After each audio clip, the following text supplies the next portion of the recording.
Bonjour tout le monde, j'espère sincèrement que vous allez bien. Dans cette petite vidéo, je vais vous expliquer quelque chose qui m'est arrivé. J'ai perdu mon compte 10K sur MyForexFund. Vous savez, quand on veut passer un challenge, parfois ça prend des mois pour qu'on puisse économiser de l'argent, surtout qu'on n'a pas d'argent, pour essayer de passer un challenge. Avec comme objectif, après avoir passé les challenges, impliquer un compte dans le trading pourrait naturellement permettre à quelqu'un de vivre de son trading. Les choses qu'on n'arrive pas à comprendre est qu'après avoir passé les challenges, tout n'est pas encore terminé. Il faut encore rester concentré. Et c'est l'erreur que j'ai fait. J'ai passé les challenges. J'étais concentré pendant les challenges. J'ai passé la phase 1 et la phase 2. Et après, avec mon compte réel, les premiers mois, j'ai fait un bénéfice. J'étais en positif. Les deuxièmes mois, j'étais un peu très confiant. Alors, je voulais exploser mes résultats.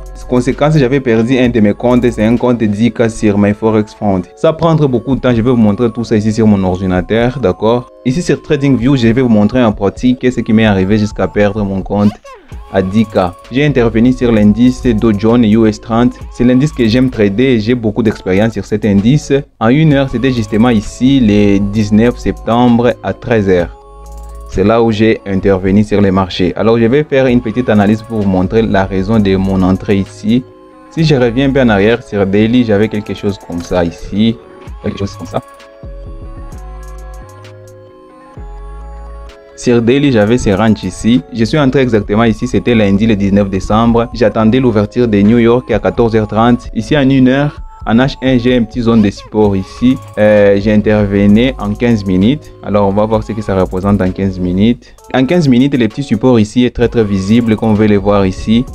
Alors, j'attendais ces petits supports ici pour aller à la vente. Et ça a marché quand New York est ouvert. Les marchés ont commencé directement à aller à la hausse. Et puis, on a eu une très grande impulsion ici, une très grande bougie verte. J'ai attendu quand ça a corrigé à ce niveau. J'ai pris position ici. Je suis entré juste ici à la cassure de cette petite résistance. Pour la première fois, je suis entré avec une position de un lot de 0.50.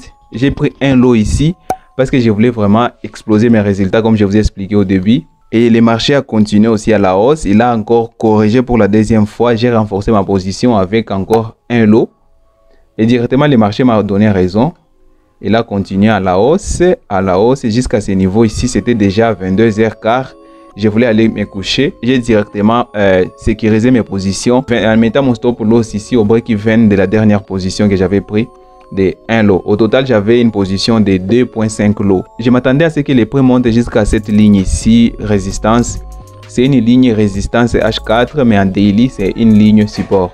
En daily, je peux vous montrer un peu ce que j'ai tracé en daily. En daily, c'est une ligne support qui avait supporté les marchés deux fois, le 15 juin et le 14 juillet. Je m'attendais à ce que les prix fassent un pullback ici, jusqu'à cette ligne support qui pouvait directement devenir résistance en 15 minutes. Et je reviens directement en 15 minutes pour vous expliquer ce qui m'est arrivé exactement. J'avais pris ma première position ici, j'ai renforcé ici et j'ai renforcé ici aussi. En 15 minutes, ici, on a un petit triangle ici qui avait cassé, ce qui m'avait automatiquement confirmé que les prix aurait monté au moins jusqu'à cette ligne ici.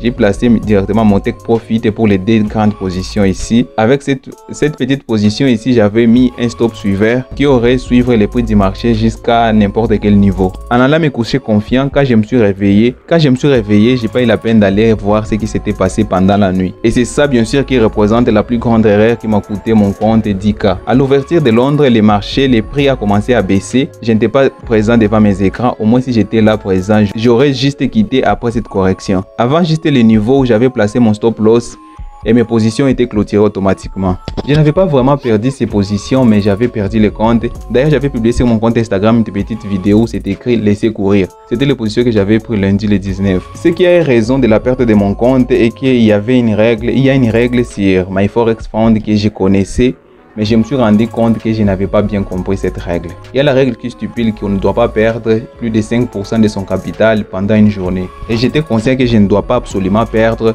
plus de 5% de mon capital pendant une journée. Mais à ma grande surprise, cette règle s'applique aussi sur les equity, la chose que je n'avais pas compris. Pendant une journée, si vous commencez la journée avec un profit de, par exemple pour mon cas, c'était de plus de 500 $. Regardez ici sur les graphiques, la journée avait commencé tout juste ici à 0h et j'avais les profits qui dépassaient les 500 $. Plus de 500 $, ça représente plus de 5% de mon capital de 10 000 $. Ce qui m'a amené à commencer la journée avec un profit d'un peu plus de 5%. Comme je n'étais pas présent sur mes écrans, le prix a commencé à baisser comme vous pouvez le voir ici sur les graphes. J'ai perdu les $500 de equity, des profits que j'avais et directement le système a clôturé mes trades automatiquement et j'ai reçu un email que je viens de violer une règle. Une règle, c'est pourquoi je vous ai dit que c'est une règle que je connaissais mais que je n'avais pas compris. Moi, je pensais que la règle des 5% journaliers s'appliquait seulement sur les comptes directs, sur les soldes du compte, pendant que cette règle s'applique aussi sur les equity, sur les profits que vous pouvez faire.